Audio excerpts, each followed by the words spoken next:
Welcome, I'm Tammy Hodges with Polka Dot Wreath Co. in Springfield, Missouri. I am coming to you today to show you a couple of ways that you can make a super great wreath base with a Dollar Tree frame, a package of Chanel stems, rotary cutter, a little bit of hot glue, and of course your trusty dusty scissors. So let's get started. Okay, the first thing you're going to want to do is open up your package of Chanel stems or pipe cleaners, whichever you call them. And you would think I'm a little bit stronger than that, but apparently not. And this way of making it, once you get used to doing it, actually takes just a few minutes. And it's great for the beginner wreather, or if you're in a pinch and you need to do a certain color wreath base for the stems, but you only have, say you only have red wreath forms, but you need something with the jute ties. These pencil frames are great for that. I use them all of the time. All right, what I do is the base 15-inch wreath form, this is a 14-inch. The base 15-inch wreath form has 18 ties, 12 on the outside, 6 on the inside. That's exactly what I'm going to mimic, but in a very different way. What I like to do is I start at the top, and you can do it one of two ways. You can do it this way, so it doesn't slide as much, or you can do it the way I'm going to, and then I'm going to loop it back through, and I'll show you how. The most important feature right now is to make sure your Chanel stem is even. And then what I do is I put just a dab of hot glue on it, and I twist it just once. Just continue to go around the rest of the wreath frame exactly like that. You can get this part done fairly quickly. Make sure again it's pretty even Steven on the Chanel stems. Just throw a little bit of hot glue in there. It doesn't have to be anything special. You don't have to do it in great amounts, but you do want to make sure that it gets on the metal frame. I tend to use Gorilla Glue for any project that I do here in my craft studio, because Gorilla Glue has held up better for me than any other glue that I've ever used. It's very important that you go all the way around. Okay, so what I'm doing, there was some glue on that mat. Okay, so what I'm doing is just tying these at the crossbars. That's what I start out with. Then I go back and I do in between each of those ties. So right now there is 6, and in just a moment there's going to be 12. I'm doing it on the outside.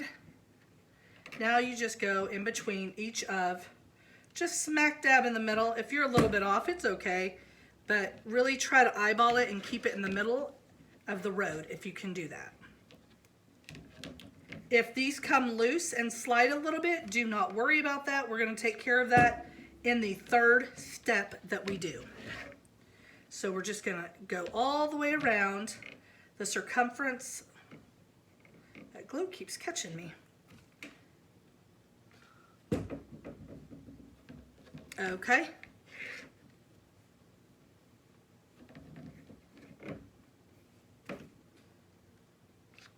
Just a little dot, not a big deal. And as you see, we're back where we started. We need one more to go right there in the middle. So now on the outside diameter, circumference, there is 12 ties. What I like to do is I move all of them just like a sunshine, all the way, and see this one's a little bit loose. Do not worry about that right now. I do that so I can start working on the middle. I am going to do 6 in the middle. That's it. There is a meaning to my madness. Follow along. I promise, everybody, it's crazy in here. You can do a couple of different ways. You can go right around there so you know that it's not going to move side to side. It may shift up and down, but by the time, again, we get done, you're not going to need to worry about that. Do you see what I do? I just straddle that just like that. And what I like to do is when I find my Dollar Tree has 20 or 30 of these, I snag at least 20 at a time because I use them that often.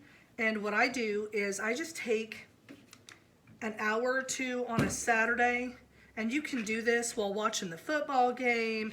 I mean, this is a project you can do literally anywhere that you can plug in a glue gun. If you have a cordless one, that would work too.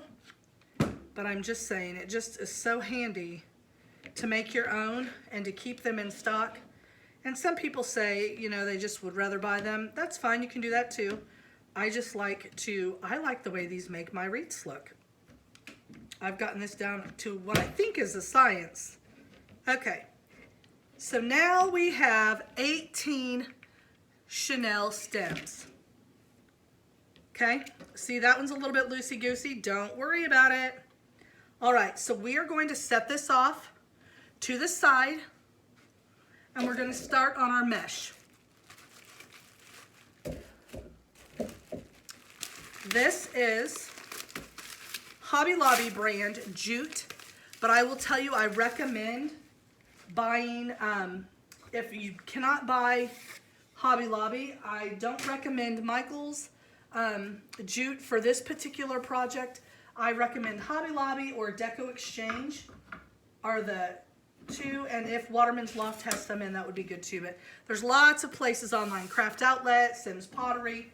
It depends on if you are able to buy wholesale or not. If you are able to buy wholesale, of course, if you can buy this jute in bulk, that is awesome because it's really hard to find whenever it becomes really popular. Usually in the summer when we're waiting on the import orders, this is real hard to find. So if you can get it by the case from like Craig Bachman or a wholesaler, that is the way to go.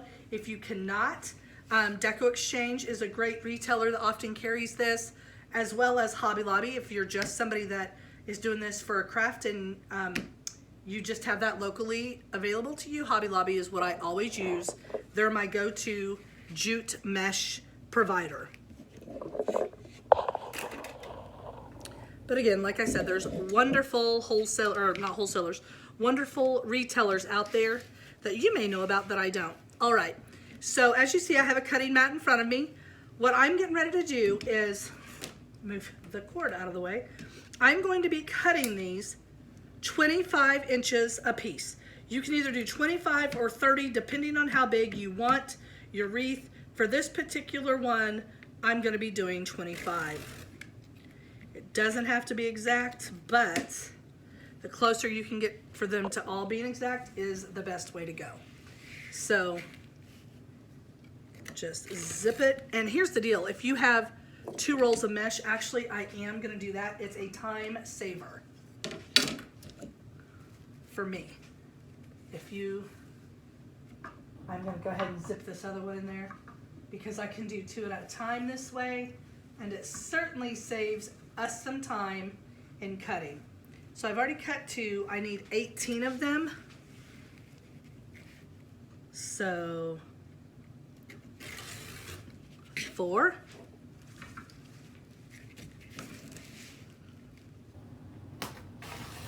6. These little rotary cutters are thebomb.com.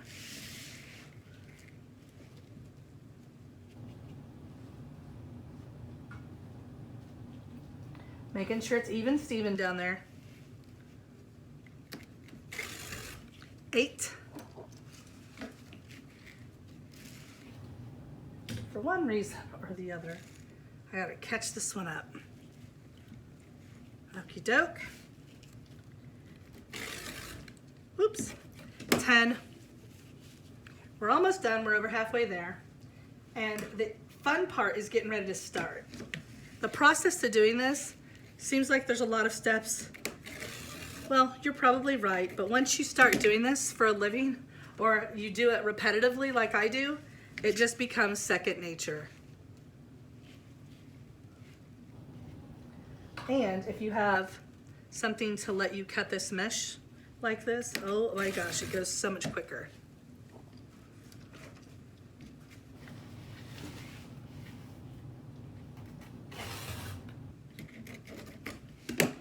Okay. There's 16. And now we're on our last bunch.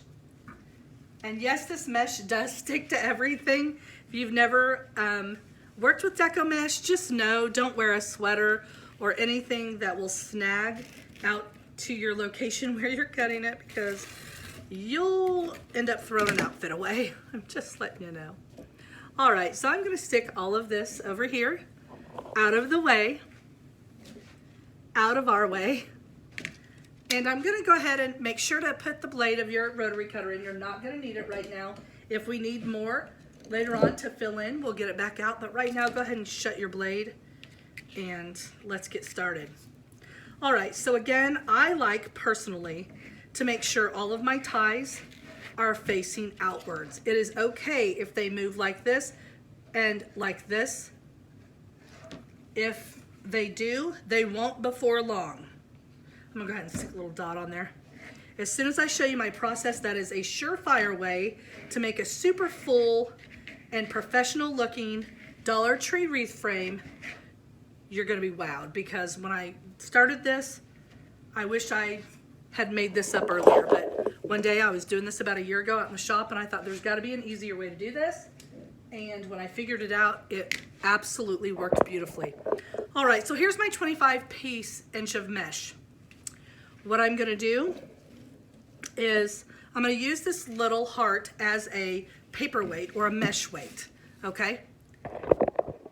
Here's the completely full piece of mesh, 25 inches. This particular wreath form, I want to make a ruffle. So it's called the woodland ruffle. So what I'm gonna do is you're gonna roll, see how the mesh rolls naturally? You're gonna roll 3 times, and I call them little taquitos because that's kind of what they look like when you get done. 1, 2, 3. You take a chip clip or a clothespin, whatever you have, you clip it, you flip it, and then you do the same thing over here. 1, 2, 3, okay? Now you have a roll here, a roll up there. That one's clipped. Now, I like to do this on a cutting mat because there are lines that you can see through the mesh, and I take my fingers and you just pinch it all the way up the middle of it. And then to show you what it is going to look like, it looks like a little butterfly.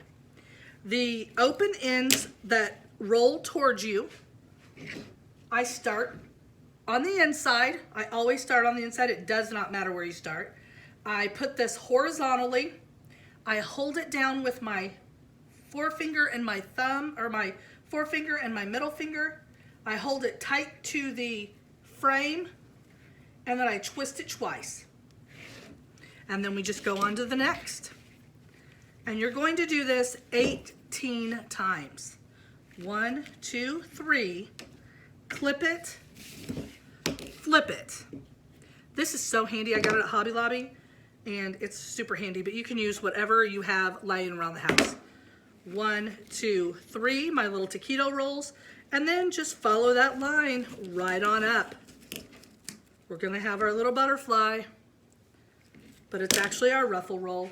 You just go right on to the next tie.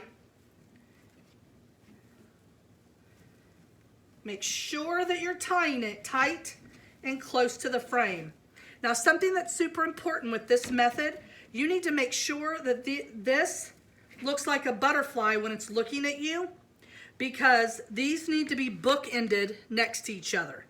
It will make a lot more sense as I keep going. So this is number 3.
and doing some additional ruffles if I need to.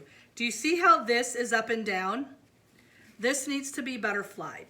So you need to make sure that that ruffle is turned and butterflied. Okay, y'all, now let's take a look at the wreath form in its entirety. Is that not so pretty? So pretty. Now let me show you how to make it even better. As you notice, there is still some wire showing. When you hang this up, the wire will show. We do not ever want that to happen. So what you're gonna do is you're gonna start right here on the outside. You're just gonna take the tie it's right here on this, the tie that's closest to the inside ring. All you need to do is run that tie up underneath the bar in front of it and call that thing to attention, and now it will not move any longer. It stands at attention. Again, move this one underneath the bar in front of it and tie it to it. But before you do it, pull it so it stands at attention. When you pull that, do you see now you don't see any more of the black? And you need to make sure and go around all 12 of the outside ones. It makes such a difference and a quality wreath that you can be proud of. It's an extra step that takes a couple of minutes, but it absolutely gets rid. You just take it, go up underneath that bar. Do you all see that? I put it up underneath that bar. And now we're gonna pull it and see what it does when you pull it. It pulls it to attention. It's kind of like when you're putting up a tent. You know how you raise the tent ropes? Okay, so let me give you an up close one. Ready? There's one. You just feed it through there. Now watch how this moves. Watch it. Watch right there.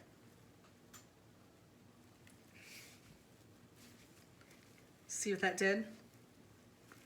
It just pulls it up. And now these guys, and you just go up underneath there. It takes just a second. Move it in place. And if you even wanted to do it through the second one, that's okay too. It's not necessary, but it's okay if you do that. And you just feed it down through there. You can totally do it through the first or the second. It does not matter. Did you see that, how that popped up?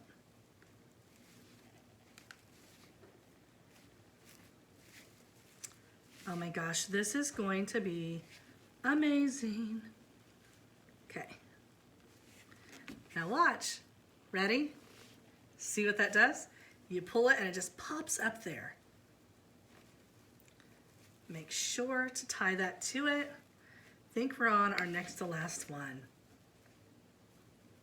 And if I'm at a crossbar, I always do it through the side of the crossbar. So right there, watch this. See that pop up?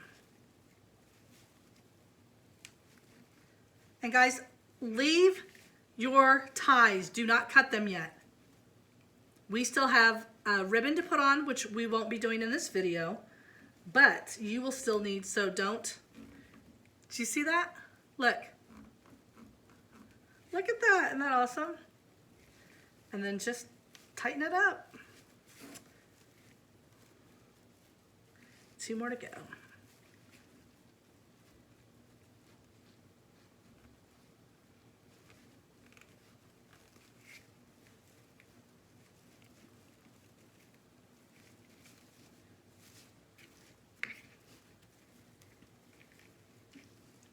And this is a surefire way to not only save money, but you see that? Once you really get going, you can do 10 or 12 of these in a couple of hours. Now look at the difference in that wreath form. It's all standing at attention. You can clearly see your curls. It is filled in all the way. Everything is bookended. How beautiful is that? All right, you all. I hope that this taught you to make an awesome wreath, and I can't wait to see your creations. If you want to share them with me, you can always email me at tammy@polkadotwreath.com or go to Polka Dot Wreath Co. I almost forgot my company's name. And share it with us. We'd love to see it. Thank you guys so much. Have a great day.